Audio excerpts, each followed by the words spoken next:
evening. My name is Claire Morgan. Thank you for joining me. Behind me on the backdrop is the flag that Betsy Ross was supposed to have made initially. A picture of Betsy Ross talking to George Washington about the flag, and then a picture of John Copley's Mercy Otis Warren.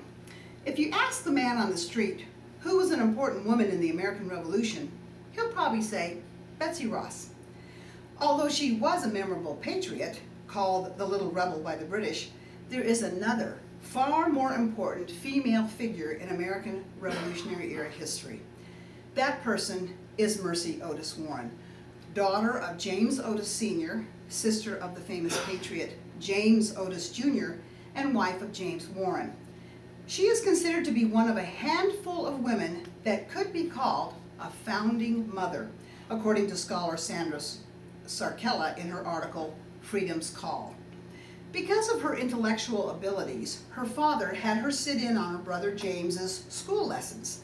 Consequently, she became the foremost female intellect of her era and an active participant in the radical anti-British movement in Massachusetts. After her marriage to James Warren, who was elected to the colonial legislature, she was part of regular radical meetings in her home that included the likes of John and Samuel Adams.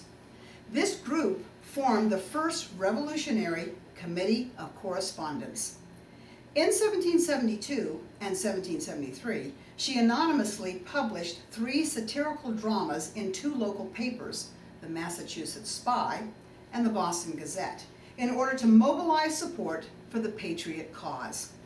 She also carried on an extensive letter-writing exchange with such notables as George and Martha Washington, John and Abigail Adams, John and Hannah Winthrop, Elbridge Gerry, and historian Catherine Macaulay. She visited George Washington several times when he was encamped near Boston during the beginning of the war.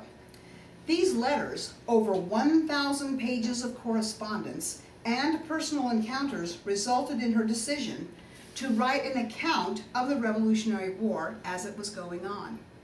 This became her famous History of the Rise, Progress, and Termination of the American Revolution, an important primary history of that time period. Her presentation of John Adams, once a close friend and correspondent, resulted in a severe breach in their relationship in the early 1800s when her history was printed. What's interesting about Mercy Warren is that she vehemently opposed the adoption of the Constitution, much to the chagrin of John Adams and the other Federalists. In her published essay, Observations on the New Constitution and on the Federal and State Conventions, an essay once attributed to Elbridge Gerry, she attacked the new system of government as too monarchical and too aristocratic, insisting that elections be annual, that there be a Bill of Rights to protect religious freedom, trial by jury, and freedom of the press, that judicial powers be circumscribed and enumerated, and that there be term limits. She accused the Constitutional Convention delegates of being a secret conclave that produced the document without benefit of public input. Many of her arguments against ratification were voiced in other states by anti-federalists like Patrick Henry. Warren also supported the French Revolution, as did Jefferson at first, a support that further alienated her from her former patriot friends who were Federalists. Because she thought history was a movement toward human freedom through revolutions against tyranny, she saw the American Revolution as just the first step in that progress, and the French Revolution as the second step. Most historians have ignored the importance of Mercy Otis Warren, either eliminating mention of her or giving her just a few lines in their books. Her history, though, is an important primary source about the Revolution.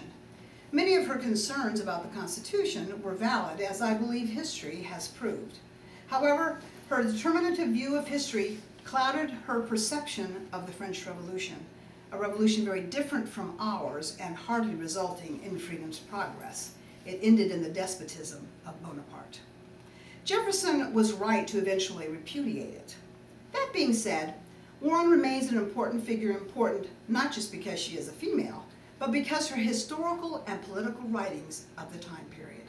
All students should become as familiar with her as with Betsy Ross. Thank you for joining me.